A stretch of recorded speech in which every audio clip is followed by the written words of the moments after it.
Middle Path Radio, your number one online Islamic talk station. Assalamu alaikum. Good evening. Welcome to Straight Talk on Middle Path Radio.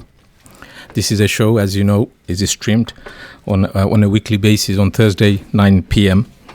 Straight Talk is streamed live on a weekly basis on current affairs with some in-depth topics thrown in for good measure. As always, we endeavour to have genuine and thriving debates and discussions.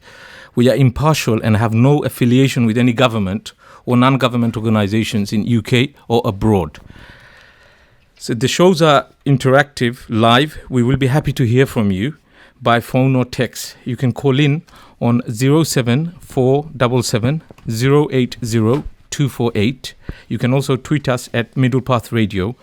And Alhamdulillah, we have recently launched our website, so you can visit us on website on www.straight-talk.co.uk. Tonight we are discussing Panama Papers, the leak of capitalism. Now you may be wondering, what is Panama Papers got to do with capitalism? To discuss this and more, we have two special guests in our studio today. Brother Nizal Hussain and Shahadat for the first time. Welcome to the show. Assalamu alaikum, brother. Jazakallah khair, Kuddus Ali. It's a pleasure to be here, inshallah. It's a pleasure to have you, alhamdulillah. How is it for you tonight? How do you find the show so far? You know, in terms of today, or specifically. But in terms of you've heard about the show before, haven't Absolutely. you? No, I've eagerly listened to many of the podcasts that, mashallah, you brothers have produced. Fantastic effort, fantastic work. Myself, I'm looking forward to, inshallah, on my debut. Hopefully I can do it justice. Jazakallah khair. A giant leak of more than 11.5 million financial and legal records exposes a system that enables crime, corruption and wrongdoings hidden by offshore companies. So it's a big thing. So if I could start with Brother Shahadat, if you could explain exactly what was revealed in the recent Panama Papers. Sure. Jazakallah khair. Assalamu alaikum. So as you've already mentioned, the Panama Papers are a set of documents, in essence, as you've mentioned, 11.5 million documents that were leaked by an employee from within the Panamanian law firm known as Mossack Foseca. And contained within these documents are actually the identities of prominent figures from the world of politics, from the world of industry, from the world of business, and even from the world of entertainment. People that have utilised the offshore banking schemes in order to minimise on their tax payments that they have to make.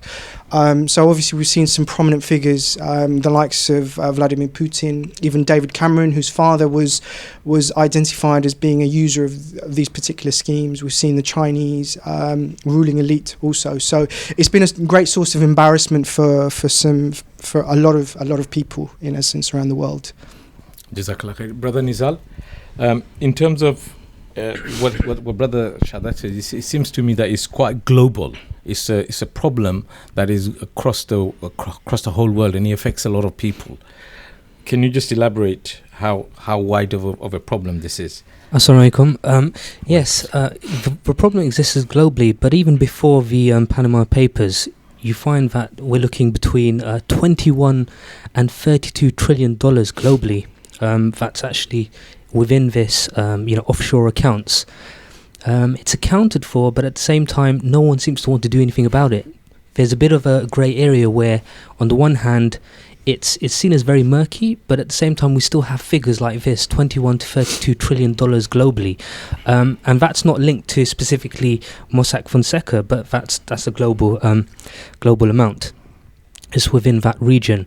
And even before the Panama Papers revealed, it's the idea that wealthy individuals or wealthy companies, they would create shell companies.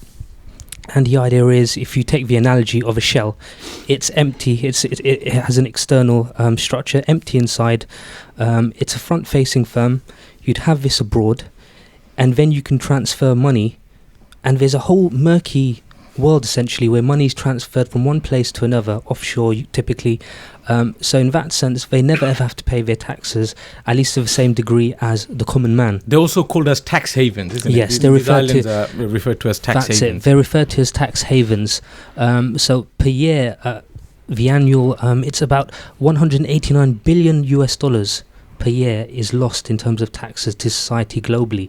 So that's quite a lot, especially at a time where, post-recession, where the common man is being told they're having to cut back on services, social services, funding to the NHS, but at the same time, the world's wealthiest, are essentially not paying into the system. Yeah, because one of the pledges of the Mr. Cameron when he got in power in 2010 was that we're all in it together. So even the common man, Brother Shahadat, even the common man was told that, look, you got to pay your share, you got to pay your part. It seems that from these leaks that unfortunately the super rich are really not playing ball on this. No, absolutely, wholeheartedly agree with you, Kuddus Ali. Quite clearly, as we've seen, for David Cameron in particular, it's been a great source of embarrassment. He was the one that, as you said, coined the phrase, we're all in this together. Obviously, in the aftermath of the 2008 financial crisis, we were entering into a period of austerity in which ultimately all nations, included within those nations, corporations and households, had to manage their income and manage their revenues far better. But obviously, the common man, as you said, are paying their fair share of taxes. They're paying into the government to ensure that these vital services can be provided and is available to all, but quite clearly the rules do not apply to everybody in equal measure. It's you want to come in, Nizal? Yeah, I mean, there's two dimensions to the Panama Papers, what's leaked. On the one hand, there's a focus on, you have colourful characters such as Simon Cowell, and you have the head of FIFA, Gianni Infantino. Even the footballer, the famous footballer, Messi, I heard, Argentinian footballer. Yeah. He's also in it as well. But that's just one dimension of it. The other dimension goes a bit deeper than that. So on the one hand, everyone is focusing on, fair enough, you have very wealthy people who are tax evading or tax avoiding. They're avoiding tax, and there's a distinction between the two. Probably later on we'll talk about that. But essentially... it reaches a political level, because when you have the likes of Cameron's dad, you have Putin's friend, and essentially these figures, because the transfer of money is very murky, it's sometimes it's never directly in the name of a particular figure. It goes through through family or through friends. So in the case of Putin, it was his friend who's a famous musician. You have the case of Egypt's Mubarak's son. You have Nawaz Sharif. You've got Ukraine's leader Poroshenko, Ayad Alawi, who's the ex-vice president of Iraq. You've got Iceland's prime minister. You've got 143 politicians and 12 national leaders. So you begin to find even Assad, the head of Syria, the leader within Syria, the socialist government of Syria. Even the Saudi royal family as well, I understand. Yeah, that's the thing. I mean, you've got King bin Ziyad Al Nahyan of UAE, not Saudi Arabia, but I think the Saudis are also in there as well. But essentially, you find all this. There's a political dimension there. For example, there was the British banker who was helping North Korea sell arms, and it was through Mossack Foseca.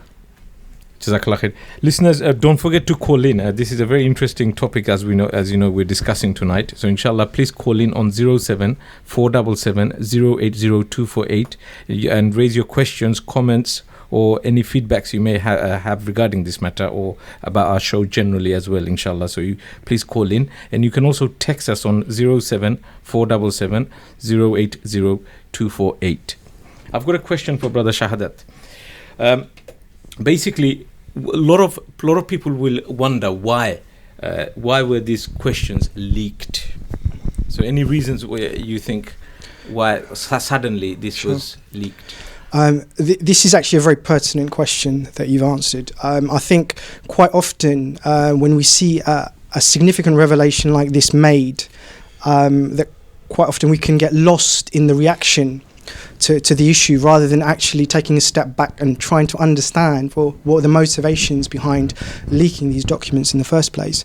Now, with regards to the issue of offshore banking, it's not It's not a new concept. It's not an alien concept. It's something which everybody's familiar with. Everybody's heard of the term offshore banking. Everybody's heard of Swiss banks or banks in the Cayman Islands. So from the point of view of what it is, what its function is, everybody's aware of it.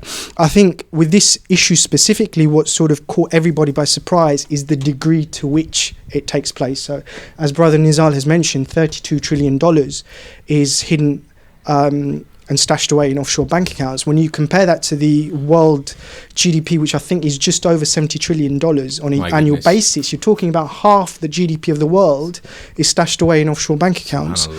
Now, in terms of this actual issue itself, if you think 11.5 million documents were leaked. Now, it wasn't the case that the leak occurred on the 2nd of April and then all of a sudden they reported on the issue on the 3rd of April, the following day. The leak actually occurred a full 12 months prior to the announcement being made. So now, as you can imagine, 11.5 million, that's a lot of documents that you've got to work through. It takes a lot of resources, a lot of manpower in order to sift through that information, extract what is relevant, create your narrative, create your story. So these are, it wasn't done haphazardly, was it? No, absolutely. So what you find is that the initial leak was made to a German news media outlet, and then that German news media outlet took it to an institution known as the ICIJ, which stands for the International Consortium of Investigative Journalists. And in effect, what this organisation is an umbrella organisation by which you can pull together the journalistic resources in the Western world. So they're able to pull together, journalists from places like the UK, from places like Germany, France, the US, Canada, Australia, and bring them together to work on sort of common news stories which are which are within the public interest. Now, this particular institution is actually an interesting institution. It's an interesting organisation because when you look at the backers, the financiers and the sponsors, what you find is that some of the major Western capitalist philanthropic organizations actually support this institution. So what you find is the International Society Foundation, which is actually a George Soros organization. So George Soros is, as I'm sure many of your listeners are aware of, is a prominent player within the Western capitalist system. Also within that, you have the likes of the Rockefeller Family Trust. The Rockefellers need no introduction. I'm sure everybody's aware that they're one of the preeminent banking families in the modern age. You also have the Ford Trust. And you also have the Carnegie Endowment. So what you find is that some of the most prominent figures from the Western capitalist system are actually behind the leak itself. That's interesting, isn't it? Absolutely. Why would they want to expose their own selves, isn't it? I mean, one could. That question comes to absolutely, because quite frankly, these people are completely au fait with offshore banking. I'm pretty sure that the majority of these people have utilised it to their advantage. So, as you've mentioned, why is it now that they're choosing to actually expose this particular issue? So, in order for you to really understand the motivations, because for the common man, they'll look at this issue and they'll think, well, it's just the media doing its job. So the media is based on the freedom of information. It's their job to highlight corruptions and flaws within the system and bring it to the attention of the public. But ultimately, sometimes what you forget is that they are corporations, that they are owned by rich individuals, and ultimately whatever news emanates from them is very much controlled. So in terms of what are the motivations behind the actual leak itself? So if we look at the headlines, the front page splashes on the very first day that the actual news item was released, who were the people that were identified? It was the likes of Vladimir Putin, who's already been mentioned. The Icelandic president. The Icelandic president, Gunnar Laugesen, absolutely. The likes of the Chinese premier, his close family members and associates, members of the Indian political elite. You had the Middle Eastern dictators, African dictators. So already there's a pattern emerging in the minds of people. Pretty much they've identified everybody but themselves. So everybody that's deemed to be a threat or an obstacle to the Western imperialist powers and their agenda has basically been identified in these documents. So if we take the example of Putin, we know that Putin currently is in a struggle with these powers in places like Syria and places like the Ukraine. There's economic warfare going on, etc., etc., etc. And the same is true of the Chinese. So from looking at who's been targeted, you can understand partially what the motivations are. There is a number of other motivations, 3, which I'll quickly address if that's okay. Sure. So the second one, interestingly, so alongside these prominent figures, you've also had members of the criminal classes that have been identified. Now, what they've done is basically they've been accused of using offshore banking as a way of laundering the money that they've sort of received from illicit activities.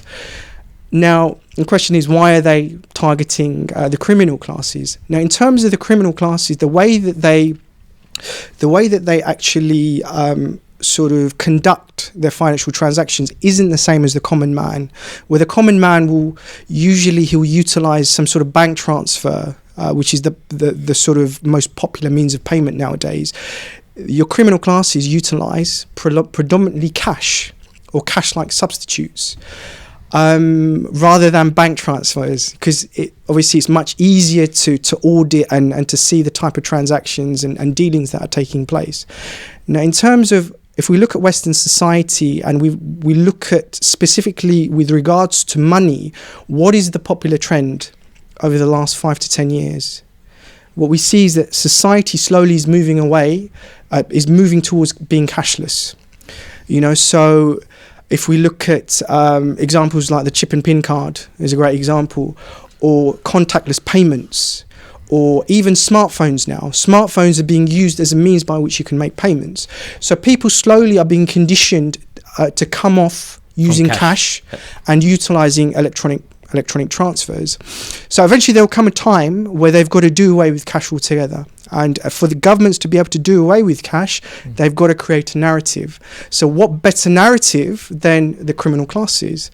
Because you can make the argument that, well, look, as a society, cash no longer plays a role. There's no real usefulness anymore, and the only people that are actually utilizing it are the criminal classes for their illicit activities. So we may as well do away with it altogether. So you can see from just targeting a specific class of people what the actual motivations are behind it. The final 2, the third one, if you look at directly in the aftermath of the release of the actual news itself, and you look at Barack Obama's words regarding the issue. So he made the point that, of course, this is a terrible thing. Obviously it creates imbalances, injustices and so on and so forth, very much covering the type of issues that we've mentioned. But he went one step further and identified the causes of why this is predominantly occurring. And he actually made the point that because countries are in effect setting their own tax rates. So we know that the British government will set their own tax rate. We know the US will set their own tax rate, so on and so forth. The fact that countries are setting their own tax rates, what it does, it creates gaps in the system which the elite classes can exploit. So the solution that was offered by Barack Obama is that what we need to do is we need to harmonize the international tax system. So, harmonization of the international tax system, if you think about that for a moment, what is he actually implying? What he's implying is that fiscal policy, tax and spend policy should be taken away from governments because it's creating these problems, and they should be given to international institutions like the IMF, like the World Bank, that can objectively establish a flat rate of tax which can then be standardized and applied in the world. So effectively privatizing this? No, absolutely. Yeah. So in effect, we've already seen regarding sort of economic sovereignty, it's diminished over time. So monetary policy, which used to be a very important economic tool, has been taken away from many nations. So if you look at the likes of Ireland, look at the likes of Greece, look at the likes of Spain, etc., they no longer have monetary control over their affairs because it's been passed to the ECB, the European Central Bank. So the only remaining remaining control they have is actually fiscal policy and being able to establish their own tax rate. So what Obama is suggesting is we take it away. We take it away. So you take power away from governments. And that's particularly pertinent given you've got the Brexit issue in the near future. And quickly, the final point is... Apologies, I've lost my train of thought. I'll come back to it. Don't worry, Jazakallah khair. Brother Nizal, HMRC, after the news item was released, they released a statement now saying that, look, we're going to clamp down, we're going to reassure the public, we will try to clamp down on these offshore criminals who are doing this XYZ. And we've already recovered 2 billion from offshore tax evaders since 2010. Again, why now, Brother Nizal? Yeah, I mean, it's rather strange. I mean, because it's publicised, there's a huge attempt to sell this idea publicly that they're trying to do something. So you'll see on the news politicians landing down from a helicopter, rushing into a meeting, in front of a camera, emphasising the point. We need to tighten legislation on this. But at the same time, that's just for public consumption, really. The legality around this has always existed. It's always been that way, and there needs to be a distinction between tax avoidance and tax evasion, because tax avoidance is legal; it's allowed. This is the issue. So all these Panama Papers, what they reveal essentially is something that a large bulk of it is legal anyway. It's allowed. Do you see? So the question as to why do the politicians want to tighten legislation now? And it's because, quite frankly, there's a huge public opinion against it. So there's an attempt to try and, they need to legitimize themselves morally, essentially. So then the question rises between morality and law. Because before this even leaked, if it had not leaked, supposing this information had not leaked, there would have been no incentive for them to change this. There would have been no incentive to say, right, we're going to change this. And many of these politicians, if you think about it, 143 politicians have been involved in this, 12 national leaders, So it's going back to what the brother said previously, it's more than just a case of wealthy individuals trying to escape tax. There's that political dimension as well. Jazakallah khair. A lot of our listeners will be wondering, Brother Shahadat, that you're discussing with all well and good, but how does it affect the common people in terms of all these things that are happening in the world? How does it affect the common people? Absolutely. You're completely right. It does. Ultimately, you've got a minority group of people that quite clearly are benefiting from the status quo, and there is a negative effect on the rest of us. Ultimately, the function of state taxes is to pay for public services that they are responsible for. So if we look at the UK, they're responsible for things like healthcare. So we have the NHS, education, internal, external security. These are the things that a state are fundamentally responsible for. And taxation is the means by which they collect money in order to finance these things. Now, if you've got people within society that aren't pulling their weight and aren't actually paying into their taxes, that means there's going to be a shortfall, ultimately.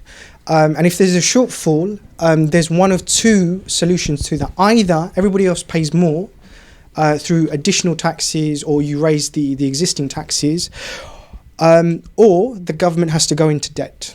So we've already seen post-2008, the financial crisis, that the government mantra has been that we need to get the national debt in order. We've got to ensure that it doesn't grow too much too quickly, and that means we need to get the budget deficit down as quick as possible.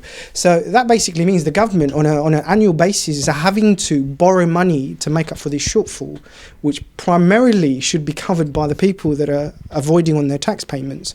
So obviously that means it impacts everybody. It impacts everybody. Absolutely. Jazakallah khair. Brother Nizal, do you want to come in? I mean, in an age of austerity, we're being told that everyone needs to pay into a system and the government is cutting down on public services. But at the same time, you see these wealthy individuals. The worst bit is they're politicians. this is what makes it worse. So it's the classic case of hypocrisy of democracy, which is these big slogans of for the people, by the people, but at the end of the day you look at the mechanisms by which they work, and it's a different picture overall compared to the sloganistic appeal. Correct, because these are not Tom, Dick and Harry characters. These are, as you say, politicians, celebrities, super rich, powerful people in society that are doing this. So in terms of the impact is directly impacting the common people, isn't it? And the truth is, they know, the politicians, they know this is something morally wrong, and this is the key issue. Why this has happened is because there's a disconnect within this democratic secular system. There is a disconnect between morality on the one hand and law on the other hand. And the truth is, law should reflect on morality. There should be a connection between the two. Unfortunately, there isn't. And this is why you can have a situation where this has been legal for so long. Offshore accounts have always existed. There's always been that grey area. No one has batted an eyelid before. It's only when we've seen the extent to which this exists, where you've got 2.6 terabytes of data revealing information on all of this. It's taken so long, approximately 12 months, I think the brother mentioned, just to decode all this evidence, and it's still going on now as we speak. So you begin to see the only reason why they're trying to address this issue, and it's more of a public stunt more than anything really, is purely because there is a moral guilt. There is definitely a moral guilt there. So they're now trying to bridge that gap between morality and law, and that's the issue. Jazakallah khair. I've got a text here from someone. It says, I understand that these means of transactions are all legal loopholes, all legal loopholes. What is it about the capitalist system that even after 200 years that the system still only caters for the super rich at the expense of the poor? Well, I think the key thing to remember with all of this is who legislates within the secular system. Who fundamentally puts the legislation down? It is the politicians.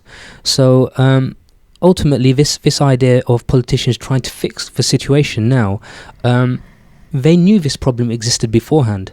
Why did they not do anything before? If you typically you have the separation of powers. Well, you have executive powers, judicial powers, you have legislative powers. They're independent of each other. You need to have that. But fundamentally, if you have man-made systems where it's the politicians who legislate, classic case in hand, you have 143 politicians who are involved in all of this. Is it possible that you'd have a fair system if they're not independent, if the powers are not independent? It's highly unlikely. Jazakallah khair. Just to remind the listeners, you can call in on 07477 080 248, and you can also text us as well on the same number, and you can also tweet us. So please don't forget to call in. Brother Shahadat, many argue so long as it does in defense of capitalism, some say that no system is perfect, but changes in legislation can lead to improvement. Is this a fair point? It really ties in with the point that Brother Nizal makes. It really depends on your understanding of secular liberal capitalism. If you believe fundamentally that it's a system which represents the interests of everybody, then absolutely, you believe that ultimately you can. The system isn't perfect. It's your job to identify the flaws and the imperfections in the system and improve those, perfect the system, if you will. But if you're of the opinion that actually secular liberal democracies do not represent the interests of the masses, but rather represents the interests of the corporations, the interests of special interest groups who ultimately are funded by the wealthy elite anyway to forward their agenda, then quite frankly this isn't going to make a difference, because ultimately the system works for their benefit and not the benefit of the masses. So, and quite frankly, the issue of the Panama Papers shows that it's actually the latter. So we've already discussed what were the motivations, and quite clearly it's something that is politically motivated, because you can see the objectives that they're seeking to achieve off the back of it. So that in itself shows that fundamentally, had this leak had not have occurred and this issue not have been brought to the attention of the public, there wouldn't be an issue. There wouldn't be an issue. The super rich, Brother Nizal, do you think they need to strike a balance between morality and the law? Well, I think the issue is that is the key point of independence of power, how you share, how you separate the powers. And this issue has been addressed within secular politics. So, for example, you have an independent judicial system. So, for example, a judge is independent of, a judge can, in effect, make a ruling on a politician. The executive. That's it, yeah. Right, yeah. So that exists. But at the same time, fundamentally, who creates the legislation and who's going to change the legislation? So it's the politicians who are saying now, we need to tighten the legislation, we need to change the legislation. But they were the ones who created the legislation in the first place. So what the problem is that if the legislation was flawed in the first place, right, and it protected their interests, and that now you're turning to these same politicians to change the system that was unfair in the first place, there's the fundamental flaw there, that there's no independence of power. Do you see? But the listeners will say, some listeners will say, look, these politicians may have power for a certain period of time, but we, the public, appoint these people through and elect them during the election time. So it's actually a fair and a transparent way of electing people. They're representing us. How would you respond to that? Elections is just a styles and means. But Shahadat? So in terms of, I'm actually going to come from a different angle from Brother Nizal over here.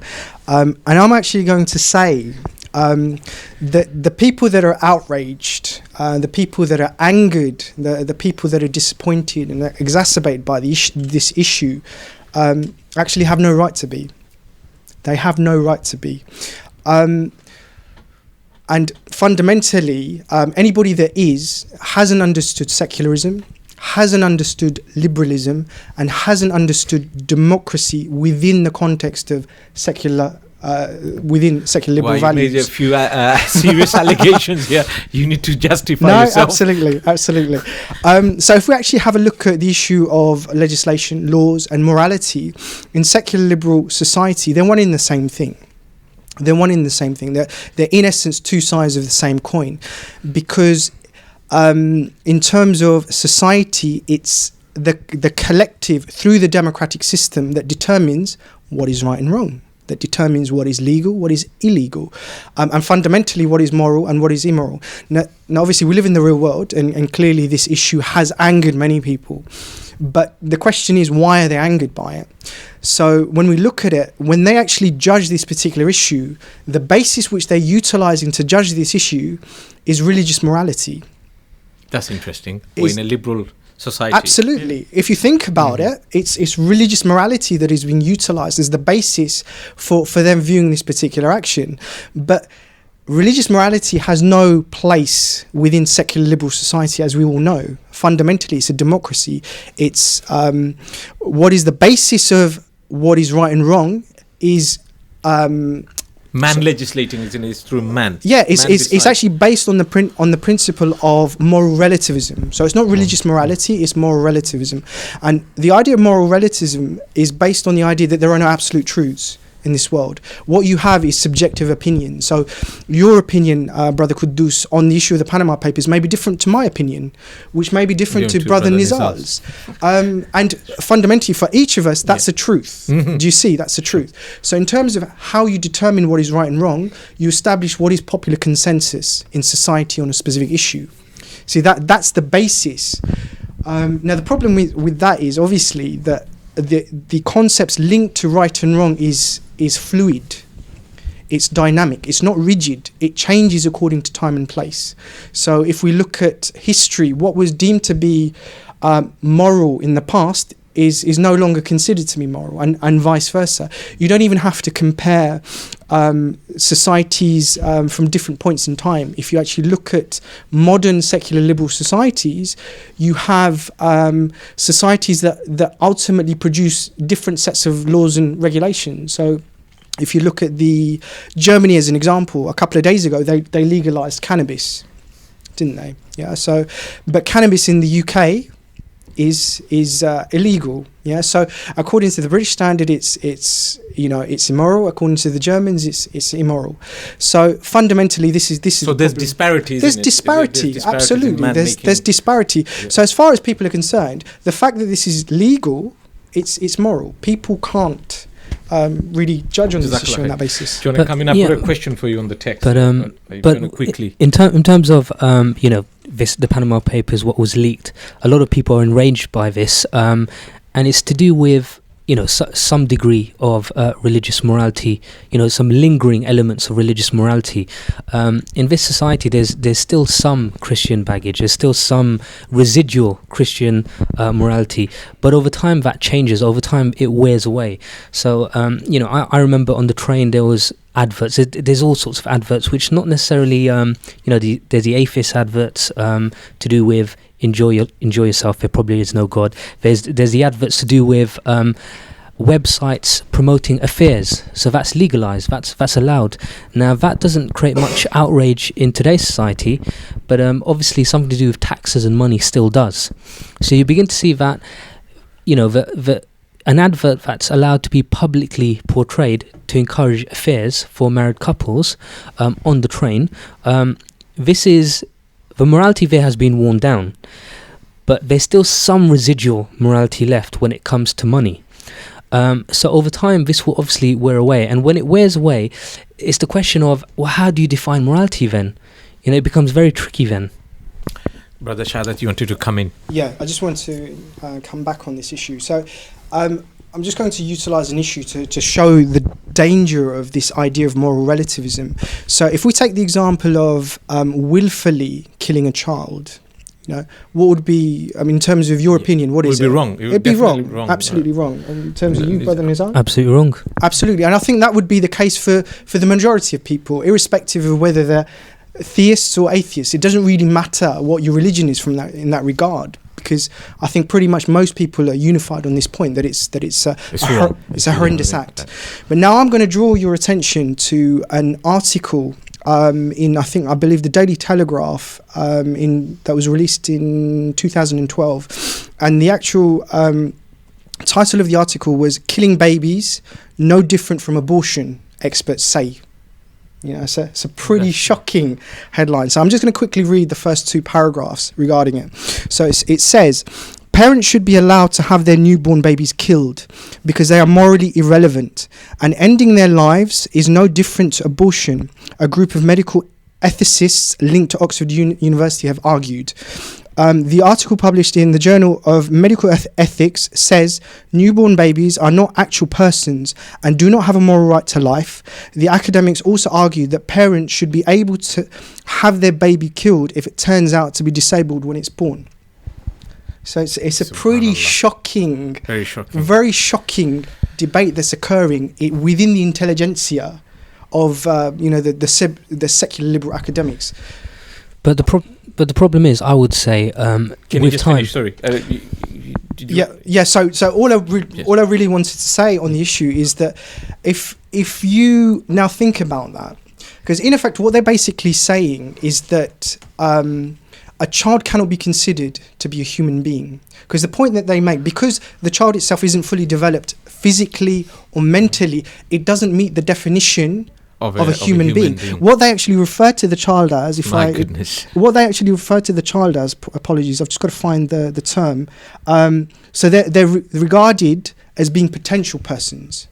They're not regarded as actual persons. Now think of the ramifications of this. If you change the definition of what constitutes a human being, what are the types of things that you can legalize here? So if a woman gave birth to a child and then all of a sudden decided, you know what, I don't like the look of this child, it's an ugly baby, I don't like its features, or maybe it was born with a deformity or a defection, some abnormality, I don't want to deal with it because it's not a human. It's not a human. By definition, it's only a potential person. It's not an actual person. So let's get rid of that. It doesn't stop there. If you think about it, so that is actually best case scenario. So a person saying that they want to kill a newborn baby is best case scenario. Worst case scenario is that baby can become like a commodity. So what you can utilize that baby for spare parts. Think about it. what's the difference between scrapping a car for parts and a baby for parts? If you need organs, you know, and obviously we know that there are patients that need a transplant of some sort. Perfect. A baby, because it's a potential person, it's not an actual person. On top of that, there's also the possibility that paedophilia becomes legal. If you think about it, because it's not a person. It's not a person. You could trade that baby, and somebody that, you know, sexually inclined to young children can then utilize it for their own sexual gratification, because it's not a human. It's a potential person. It's not an actual person. So it shows the dangerous notion of moral relativism, that when society is established on this idea, the dangerous path that ultimately that you're walking down. Now that should really raise alarm bells for us, because I'm sure when you know all of their parents, when they look at their children, they look at them with love, with affection, with adoration. There is nothing that a parent wouldn't do for their child. There is nothing. Jazakallah khair. Very enlightening. Brother Nizal? Yeah, what I would say is, I mean, it's shocking when we hear it now, but that's because we still have some residual morality left. You know, residual morality meaning it's what's left over based on custom from our parents' generation or grandparents' generation. But over time, you know, and this is the case for all societies, even if you ignore the East, if you look at the Western world, there were Christian values once upon a time for a particular generation. And as you go forward with time, these ideas of aborting babies born babies, it may be shocking now, but with time, this will become the new norm, because people become desensitized. And over time, as people become desensitized, the morality is worn down further, and that has an effect on legality. What's legal and what's illegal is affected by our sense of morality. Jazakallah khair. Just to remind the listeners, please call in on 07477 080 248, and you can also text us. I've got a text from Brother Abdullah. He's saying, how come one speaker is saying it's about moral guilt and the other saying motivation is to come up with unpalatable laws? Can this be clarified? Very briefly, Brother Shahadat. Yeah, I mean, in essence, it's what Brother Nizal has said is correct, and in essence, what I've said is correct. It's ultimately it's the angle that you actually approach the issue from. So from that perspective, I don't think there's actually a difference per se. Jazakallah khair. I've got so many texts, but I won't be able to read all of them. Just very briefly. So the other text from another brother is saying, so has capitalism failed? You are looking at people of power and influence who are robbing the general people. Brother Nizal, very quickly. Okay, I would say quickly to that, that's just the tip of the iceberg. So when we mentioned within the list of leaders, yes, we can focus on capitalism, but you found a lot of them are not just secular democracies, they're secular dictatorships. So you have the king of the UAE, who's essentially the biggest landlord of the UK. He's got invested £1.2 billion worth of his property portfolio in the UK, and that's wealth he's taken from his country into the UK through Mossack Foseca. So you begin to realise these leaders within the Muslim world, it's a secular issue. He may be a brown leader, a brown dictator, a brown king. That does not necessarily qualify as an Islamic leader, because he's dealing in interest, essentially, which in Sharia law, as an example, and I'm bringing this up because Sharia law tends to get a lot of beating in the media, right? And what you find is a lot of these leaders within the so-called Islamic world are actually in line with secular politics. They're completely in line with secular politics. They're completely secular capitalist. They may not be democratic, but at the end of the day, democracy sometimes is very sloganistic anyway. Do you want to come in very briefly on the rulers, Muslim rulers, so-called Muslim rulers taking advantage of absolutely this system? So obviously we've seen some prominent Muslim rulers that have been identified in these documents. So we've heard Nawaz Sharif, who I don't think has been mentioned actually, who is actually a notorious exponent of this particular scheme. You don't have to look too far to see the way that he's spent this money. So I think if you go to Ilford, there's a massive commercial building which has been built over the last 5 to 10 years, which rumour has it is a Nawaz Sharif funded project. Obviously, the likes of Bashar al-Assad, I think the son of Hosni Mubarak was also... The Saudi royal family. The Saudi royal family. Look, in truth, none of this should surprise us. I'm pretty sure that most Muslims are completely aware of that. Now, in terms of our particular societies, really it's an indication of, I think more than anything, of fear on the part of our rulers. I think they know that ultimately their position is untenable in the long term. They're not going to be there for too long. There's only so much that the people will take before eventually they will rise up and remove them. Yeah. So from the perspective of our rulers, it's very much a case of safeguarding the wealth that they've already stolen from the people, and this is primarily why they're so keen to utilize these type of and they'll take schemes. Advantage of it. Of course. So we know when I think Hosni Mubarak was removed, I think it was said that he had something like $70 billion, if I'm right, stashed in offshore bank accounts, which really shows in Swiss bank. In Swiss bank. So it shows you ultimately. They are fearing for their long-term positions in their country, and they're really waiting for the day that ultimately they're deposed and they can flee back into the West and enjoy their sort of ill gains, if you will. Jazakallah khair. Some of our listeners probably already, after what you've mentioned previously, are probably already convinced that this man-made system has a lot of flaws, especially with the baby incident you've narrated, brother. So how would Islamic governance deal with this in terms of punishment and prevention? Sure. Sorry, if I can just quickly give my own opinion on whether or not capitalism has failed, and whether the Panama that was Papers, one of the questions from that's right. Brother Abdullah. I would argue that capitalism hasn't actually failed. That's interesting. Capitalism is doing exactly what it was designed to do, right? So capitalism is a system of wealth consolidation, except that what we are told, what the masses are told, is that it's a system of wealth creation. This because is from actually what we have heard from Nizal, he's saying he's failed. Capitalism has failed. So. Well, this is the thing. See, according to the understanding that we've been imparted with, what are we told? Capitalism is a system of wealth creation. It's a way by which you can create wealth, and everybody has access to that wealth.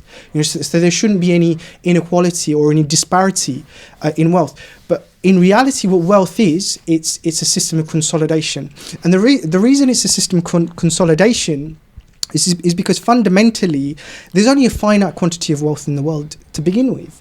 They openly acknowledge this, sort of in their when they define the economic principles. So they say that the role of economics is to allocate scarce resources in a way which meets unlimited human wants and needs.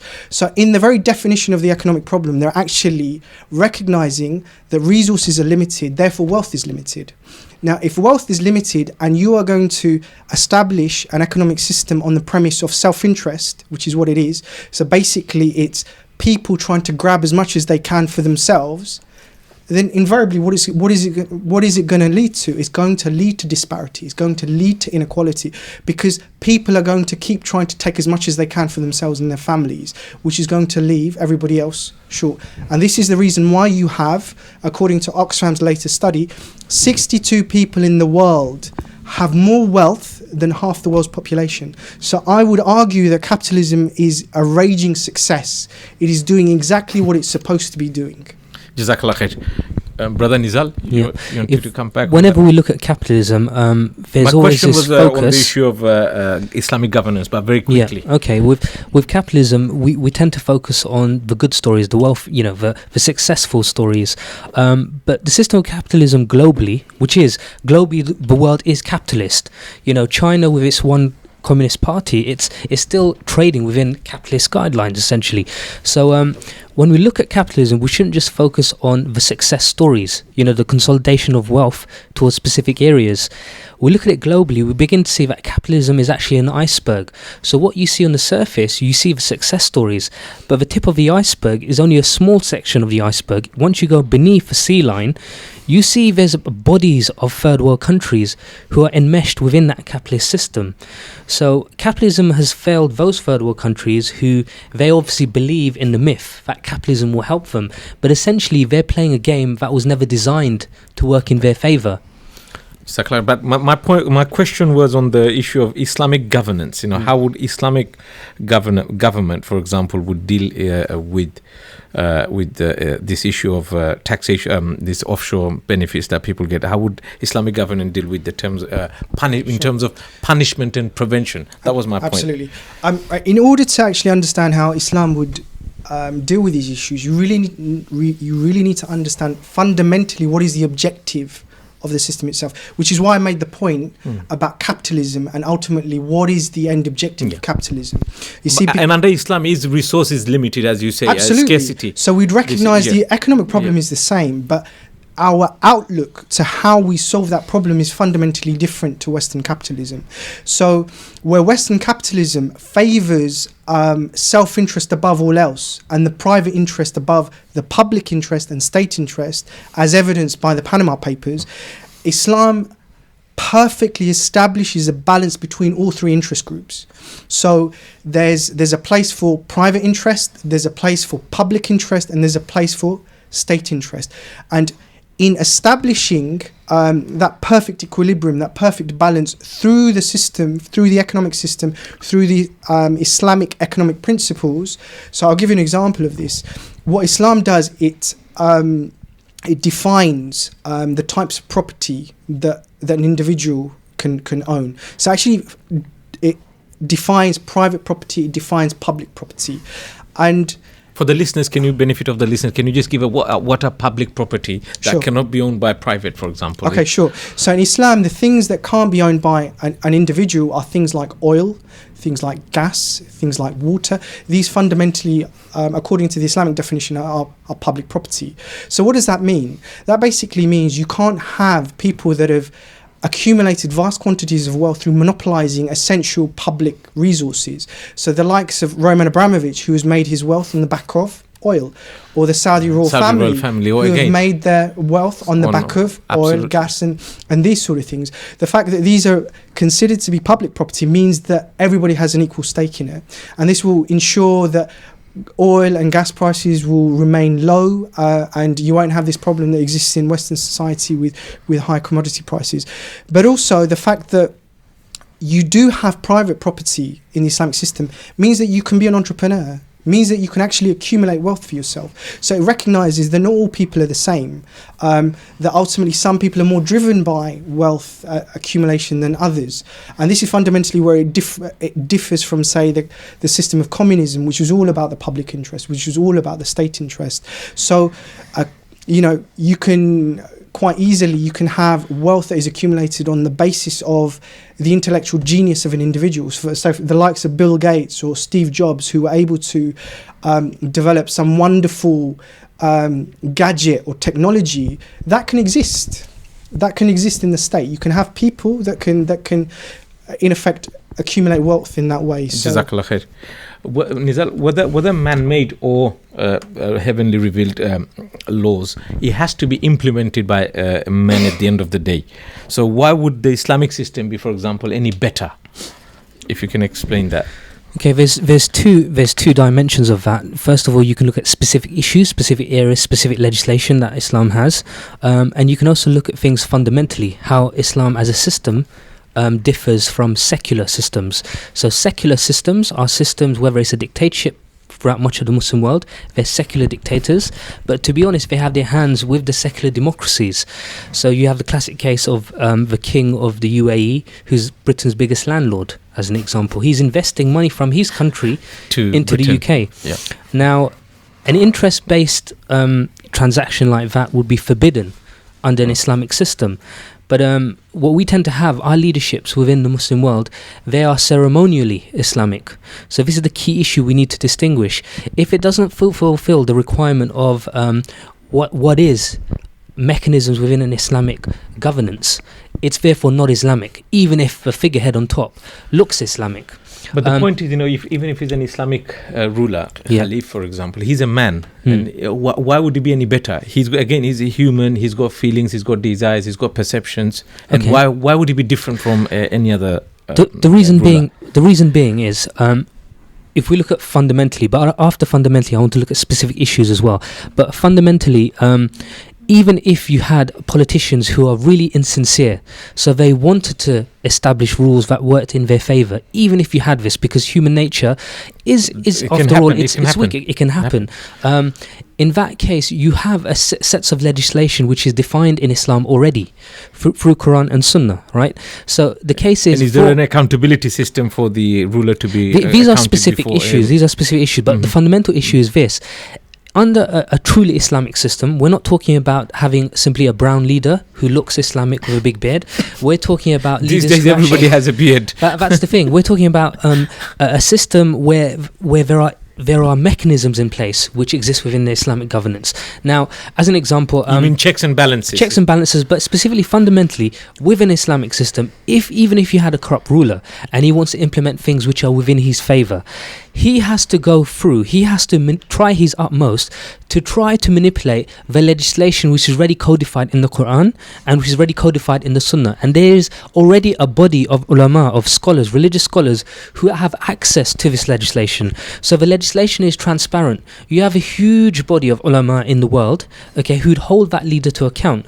So a leader who's corrupt under an Islamic system, if anything, he would see the Islamic codified laws as a thorn in his side, because he would have to find ways of undermining this. Whereas on the other side, a secular system where you have politicians who now have to tighten laws which were corrupt in the first place, and who's going to tighten laws? The very same corrupt politicians. So where you have a flawed system, a flawed legislation which was the byproduct of human mind, you're telling the people who created it to fix it. But why would they do that? Because there's no independence. There's no line of independence between the legislation and those who are implementing the legislation. Jazakallah khair. Very briefly, many of our listeners, if not all of our listeners, basically are disgusted, and across the world a lot of people are disgusted by what has happened. In terms of practically, what can they do to improve the situation, for example, or eradicate this? Sure. Brother Shahadat. Well, it really depends what people are sort of proposing. So if in effect people are proposing that you can actually within the existing paradigm change what is occurring, then quite frankly that's a pretty naive view to take of it. And we've already seen with regards to the issue of Panama Papers, the only reason why it was brought to the fore is because they wanted it brought to the fore. It's not because it was in the interest of the people. So what they've done is they've manipulated the thoughts and the emotions of the people because they want to enact some changes which will further their agenda. So, fundamentally, as we've already discussed, that the system itself works for the interest of the minority. It doesn't work for the interest of the masses. So it's almost irrelevant what they do within this paradigm. They'll never be able to change. So what else can they do? I mean, in terms of... you've got to look out. You've got to think outside the box. You've got to look outside for your solutions. And that means you've got to radically change the way that you view the world. You've got to radically look at the ideology. You've got to radically look at the system. And you've got to look at the alternatives. And Islam is very much... a credible alternative for all concerned, both Muslims and non-Muslims. Jazakallah khair. I mean, you can give a specific example. For example, you can mention the healthcare system. A nationalized healthcare system, a national, an NHS essentially. This is something the US doesn't have, and the reason why the UK had it, even though Britain is a capitalist country, was just to see off a communist threat. Because a national health service is something people typically associate with socialism, communism, but it's something that Britain had just to see off any possible communist revolution. Because there is no communism today, really, essentially, there's no big threat of communism. There's no reason really to keep the NHS, and that's a classic example where the British government is actually trying to phase it out. And with time, we will have a healthcare system much like the US, where it's privatized. Whereas under the Islamic system, because the legislation is already set for a healthcare system that's free for all, this is something even the most corrupt politician would not be able to change, because that legislation is independent of human minds. Jazakallah khair. I think we've come to the end of our show, unfortunately. So I would like to thank the brothers for sacrificing, both of you brothers, for sacrificing your evening and coming to the show. Jazakallah khair, brothers. Barakallah fiqh. It was a pleasure to be Barakallah fiqh. And a special thanks to all our listeners for listening and contributing to the show. We really appreciate your comments and questions. So join in next week, inshallah, at the same time. Thursday at 9 p.m. You can also follow us on Twitter at Middle Path Radio and continue with this discussion, inshallah. So until next week, Assalamu alaikum wa rahmatullahi wa barakatuh. Wa alaikum salam.